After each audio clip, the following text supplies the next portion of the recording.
Hello friends, आत्तापर्यंत आपण आलो होतो R1 आणि R2च्या किमतींपर्यंत. R1² आणि R2² या दोघं स्टेपचं वर्गमूळ घेतलं तर आपल्याला दोन वेगळे फॉर्म्युले भेटले, R1चा एक आणि R2चा एक. आता आपण काय करणार आहोत, जी R1ची स्टेप आहे तिचा रेसिप्रोकल घेणार आहोत. ठीक आहे, मग काय आला तो 1/R1 = 1/R in bracket 1 - 2l/r cos theta raised to power -1/2. Reciprocal घेतल्या कारणाने काय झाला तो मायनस. सेम 1/R2चा फॉर्म्युला आला काय 1/R in bracket 1 + 2l/r cos theta raised to power -1/2. त्यानंतर VCचा फॉर्म्युला जो आपण अगोदरच्या पानावर पाहिला होता तो आहे V1 + V2. ठीक आहे, किमती टाकल्या.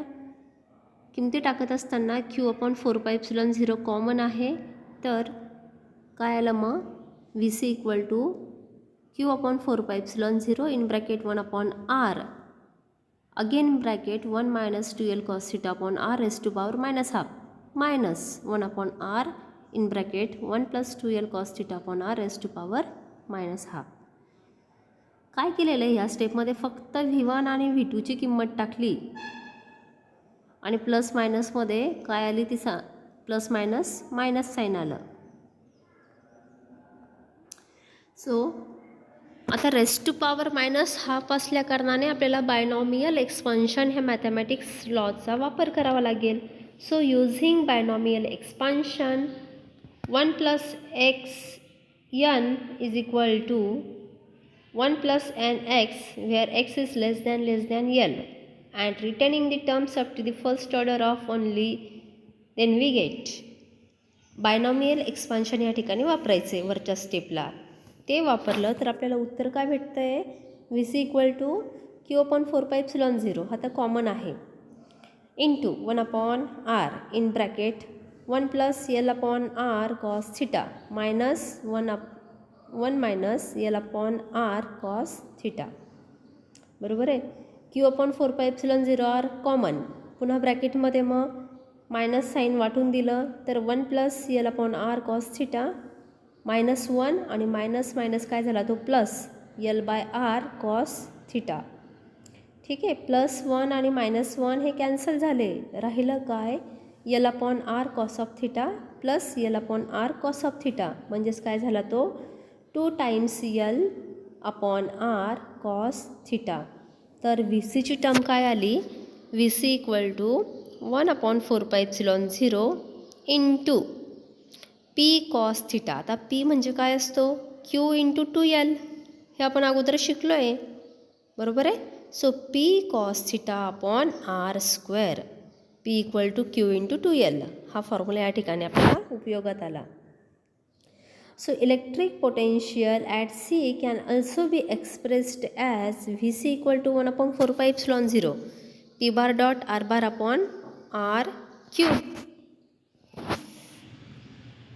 So 1/4πε0 P·r·r², कारण कॅप म्हटलं की काय असतं, r∗ = r⁻r, where r∗ is the unit vector along the position vector. So OC bar = r∗, and potential at an axial point theta = 0. So V axis = 1/4πε0 P/r², and this is the maximum value of the potential, म्हणून त्याला काय म्हटलेलं आहे, V max. आता दुसरी condition, potential at an equatorial point. Axial point असला की theta बरोबर 0 असतो, आणि इक्वेटोरियल पॉईंट आला तर थिटा बरोबर 90 डिग्री. So V = 0. ॲक्झियल पॉईंटला मॅक्झिमम पोटेन्शियल असतं, तर इक्वेटोरियलला मिनिमम असतं, म्हणून V = 0. Hence the potential at any point on the equatorial line of the dipole is 0. त्यानंतर आपण C पॉईंट कन्सिडर करू. Electrostatics potential due to the system of charges. Figure बघा, फार सोपी फिगर आहे. काय दिलेले फिगरमध्ये, consider a system of charges Q1 Q2 ... Qn at a distances R1 R2 dot dot R n respectively from the point P. बघा point P हा सेंटरला आहे आणि तिथून किती चार्जेस दाखवलेले आहेत, एकूण 4 charges, sorry n number of charges दाखवलेले आहेत. Q1 Q2 Q3 dot dot Qn. Q1चं अंतर पॉईंट पी पासून R1 आहे, Q2चं R2 आहे आणि असं करत करत Qnचं पॉईंट पी पासूनचं अंतर आहे Rn. So the potential V1 at point P due to the charge Q1 is, सोपा आहे तो फॉर्म्युला पोटेन्शियलचा, काय 1/4πε0 Q अपॉन R, परंतु पर्टिक्युलर आपण V1 काढत आहोत चार्ज Q1साठी. So V1 equal to 1/4πε0 Q1 upon R1. Similarly the potentials V2 V3 dot dot Vn at P due to the individual charges Q2 Q3 dot dot Qn are given by. म्हणजे जसं आपण V1चा formula काढला तसं Q2 चार्जसाठी potential V2 निघेल, Q3साठी V3 निघेल आणि असं करत करत Qn ह्या चार्जसाठीचं पोटेन्शियल निघणार आहे Vn. मग पर्टिक्युलर ते फॉर्म्युले काय येतील, V2 बरोबर 1/4πε0 Q2 अपॉन R2, V3 बरोबर 1/4πε0 Q3 अपॉन R3 आणि Vn बरोबर 1/4πε0 Qn upon Rn. So by the superposition principle, the potential V at P due to the system of charges is the algebraic sum of the potentials due to individual charges. म्हणजे सगळ्या पोटेन्शियलची आपल्याला बेरीज करावी लागेल. So V equal to V1 plus V2 plus शेवटचं potential dash dash dash plus Vn. त्यांच्या किमती put up केल्या तर काय आलं, 1/4πε0 in bracket Q1 upon R1 plus Q2 upon R2 plus dash dash plus Qn upon Rn. So finally we got formula V equal to 1/4πε0 summation I varies from 1 to n Qi upon Ri. For a continuous charge distribution, summation should be replaced by integration. त्यानंतर आता आपण पुढचा topic घेत आहोत 8.6, that is electrical energy of 2 point charges and of a dipole in an electrostatic field. त्यातला पहिला आहे A, potential energy of a system of 2 point charges. Figure बघून घ्यायची. फिगरमध्ये काय दिसतंय, let us consider 2 charges Q1 and Q2 with position vectors R1 and R2 relative to some origin O. In bringing the first charge Q1 to position A, that is R1 bar, no work is done because there is no external field against which work need to be done as a charge Q2 is still at infinity. अगदी primary लेवलला सुरुवातीला Q1ची position कुठे आहे, A पॉईंटला आहे, R1 एवढ्या अंतरावर, बरोबर आहे. R1 बार ह्या वेक्टरने दाखवलेली आपण ती पोझिशन, त्याला तिथं ठेवण्यासाठी काही वर्क डनची गरज पडलीच नाही. So when we bring the charge Q2 from infinity to B at a distance R12 from Q, work is done. आता निश्चितच जो सेकंड चार्ज आहे Q2 याला जर पॉईंट Bला पुटअप करायचं असेल तर मात्र R12 एवढ्या अंतरावरून जे वर्क डन परफॉर्म करावं लागेल ते काउंट केलं जाणार आहे, that is W2, potential at B due to charge Q1 into Q2. म्हणजेच फॉर्म्युला काय आला, W2 बरोबर 1/4πε0 Q1 upon R12 into second charge Q2. And this work done is bringing the two charges to their respective locations is stored as the potential energy of the configuration of two charges. मग आता total work done काढायचं आहे तर W1 आणि W2ची बेरीज करावी लागेल. किंमत पुटअप केली, W1 0, W2 1/4πε0 Q1 Q2 upon R12, बरोबर आहे. 0 तर माइनस करत नाही, म्हणजेच काय म्हटलेलं होतं पहा याच्या वरच्या स्टेपमध्ये, this work done is bringing the two charges to their respective locations is stored as a potential energy. म्हणजे ह्या ठिकाणी हे जे कार्य घडणार आहे चार्ज पुटअप करण्यासाठी, ब्रिंग करण्यासाठी, ते काय काउंट होणार आहे किंवा कशाच्या स्वरूपात कन्सिडर केलं जाणार आहे, ॲज अ पोटेन्शियल एनर्जी. म्हणून यू बरोबर काय आलं, 1/4πε0 Q1 Q2 अपॉन R12. कारण घडणारं कार्य हे ॲज अ पोटेन्शियल एनर्जी म्हणून स्टोअर होणार होतं. त्यानंतर पुढे आहे potential energy for a system of n point charges. So potential energy for a system of two charges, we have W2 equal to 1/4πε0 Q1 Q2 upon R12. In bringing a charge Q3 from infinity to C, we need work done number 3, that is W3. काय formula असेल as usual, potential at point C due to Q1 and Q2, बरोबर आहे, into तिसरा charge म्हणजे काय Q3. तर काय आलं मग W3 बरोबर 1/4πε0 Q1 Q3 upon R13 plus 1/4πε0 Q2 Q3 upon R23. दोघांची बेरीज झाली. 1/4πε0 कॉमन, ब्रॅकेटमध्ये Q1 Q3 upon R13 plus Q2 Q3 upon R23. Similarly in bringing the charge Q4 we have work done W4 बरोबर. आता पहिला, दुसरा, तिसरा वर्क डन जर काढता आलं तर चौथं डायरेक्ट लिहिता आलं पाहिजे. आणि काय येईल ते 1/4πε0 Q1 Q4 upon R14 plus 1/4πε0 Q2 Q4 upon R24 plus 1/4πε0 Q3 Q4 upon R34. पुन्हा याच्यामध्ये कॉमन 1/4πε0, ब्रॅकेटमध्ये काय असणार आहे मग Q1 Q4 upon R14 plus Q2 Q4 upon R24 plus Q3 Q4 upon R34. And for n point charges at R1, R2, R3 dot dot Rn, the total work done is W equal to W1 plus W2 plus W3 plus W4. बरोबर आहे. W1 तर 0 आहे आणि इतर किमती आपल्याला माहितीच आहेत, त्या सगळ्या पुटअप केल्या. W2 टाकला, W3 टाकला, W4 टाकला, तर त्याच्यामध्येही काय कॉमन आलं 1/4πε0. आणि हे W म्हणजेच काय आहे, पोटेन्शियल एनर्जी U.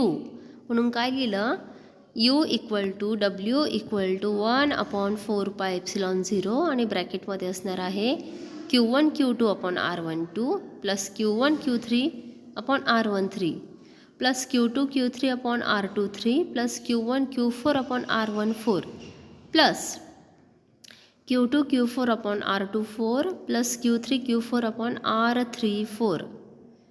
म्हणजेच मग काय येईल ते समेशनमध्ये 1/4πε0 कॉमन निघेल, तर समेशनमध्ये म्हणावं लागेल all points that is QI QJ upon RIJ.